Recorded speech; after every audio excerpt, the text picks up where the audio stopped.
I promised to make this short video about how to set the right exposure for your subject when editing in Lightroom or any other program for that matter.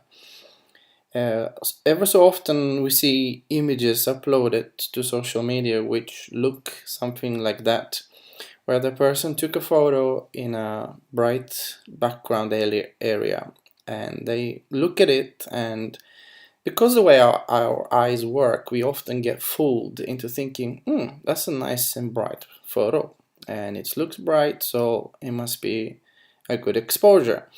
So we upload it to social media or deliver it to our clients. But in actual fact, when you look at this photo, it is very underexposed.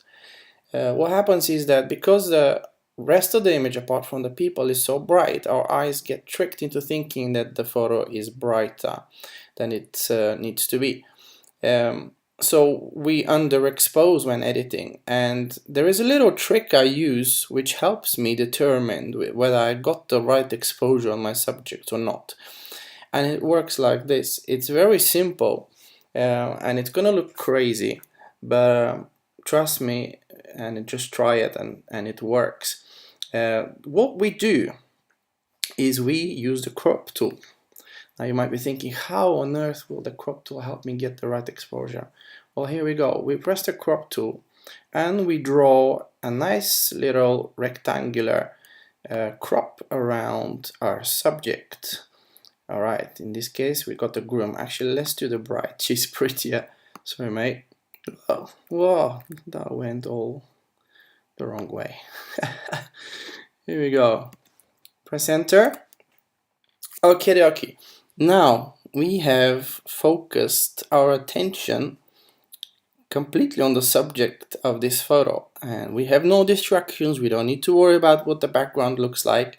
We can completely ignore it. Why? Because we are photographing people. We're not, in this case, doing a landscape shot where the background is and the foreground is important, and all of that needs to be considered.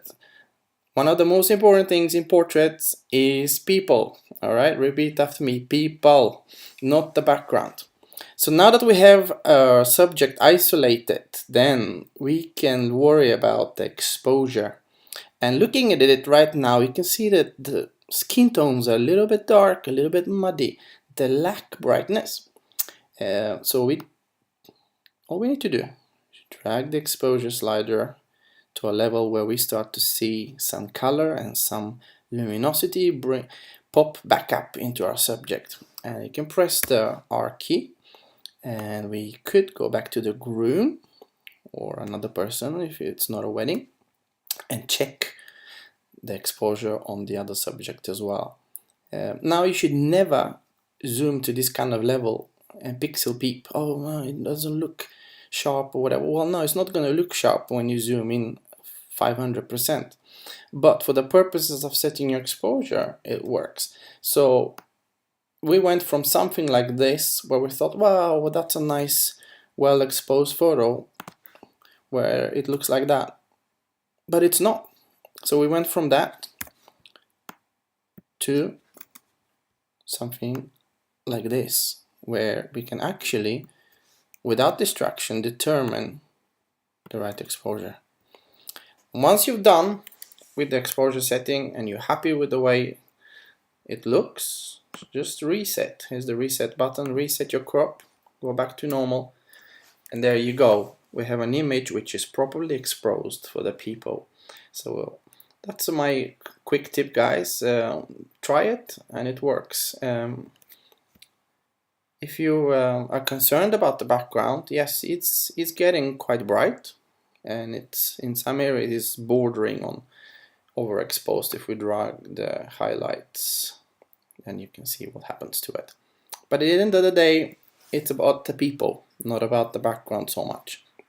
If you want to preserve the background, sure, yeah, do this and bring it back, but you gotta have a reflector, off-camera flash, or some other way of lighting your subject if you're really concerned about keeping the background underexposed.